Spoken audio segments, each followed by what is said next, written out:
পূর্ণিমা পূজাকে বলে, রাতের বেলা হয়তো তোমরা স্বামী স্ত্রী মিলে আবারও মদ খেলে, তাই তোমাদের ঘোর কাটানোর জন্য কড়া করে কফি বানিয়ে আনলাম। মহারাজ বলে, মা তুমি এখানে কেন এসেছো? পূর্ণিমা বলে, কারণ এইটা আমারও বাড়ি তাই।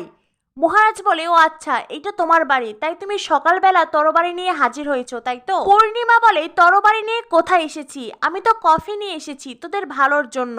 মহারাজ বলে, আর ভালো, তোমার মুখের কথা সেটা তরবারির চাইতে কম ধারালো নয়, কিন্তু সারা জীবনের জন্য কাউকে ক্ষত বিক্ষত করে দেওয়ার জন্য যথেষ্ট। পূর্ণিমা বলে, তোকে আঘাত করতে তোর মন্দ স্বভাবেই যথেষ্ট, সেখানে আমার বাক্যর কোনো প্রয়োজন নেই। আর তাছাড়া তুই আমার কটা কথা শুনিস? মহারাজ বলে, আমি তোমার সমস্ত কথাই শুনেছি মা, আর শুনেছি বলেই আমি এই বাড়ি থেকে চলে যাব। ঘরের খেয়ে আমি আর বোনের মোষ তাড়াবো না। পূর্ণিমা বলে, আমি কিন্তু তোকে এই বাড়ি থেকে যেতে বলিনি। মহারাজ বলে, হ্যাঁ তুমি ডাইরেক্টলি বলোনি, কিন্তু ইনডাইরেক্টলি বলেছ। তুমি বলেছ এই বাড়িতে না খেলে কি হবে, সেই তো এই বাড়িতেই থাকবি, তাই আমি এই বাড়িতে থাকবো না, আমি চলে যাব। অষ্টমঙ্গলা থেকেই আমি গ্রামের বাড়িতে চলে যাব। পূর্ণিমার খানিকটা মন খারাপ হয়ে যায়। পূজা বলে, আর আমার কি হবে?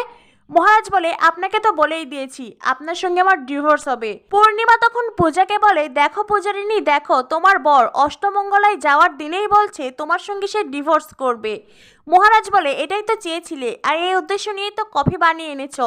তোমার উদ্দেশ্য তো পূরণ হয়েছে মা, যাও এবার আনন্দ করো, এবার খুশি থাকো তুমি। পূর্ণিমার একটা কথা নাও বলে নিচে চলে যায়। পূর্ণিমা নিচে আসতেই মহারাজের ঠাম্মি বলেন, এ কি, তুমি উপরে গিয়েছিলে, মহারাজের ঘরে গিয়েছিলে নিশ্চয়ই?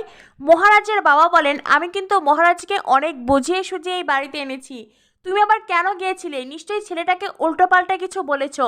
পূর্ণিমা কোনো প্রশ্নের উত্তর না দিয়েই চলে যায়। মহারাজের বাবা বলে, দেখেছো মা, ও কোনো প্রশ্নের উত্তর দিল না। ঠাম্মি বলেন, তোর বউ কবে কাকে কি উত্তর দিয়েছে শুনি? নিশ্চয়ই মহারাজকে আবারও ক্ষত বিক্ষত করে দিয়ে আসলো, দুটো কথা শুনিয়ে আসলো।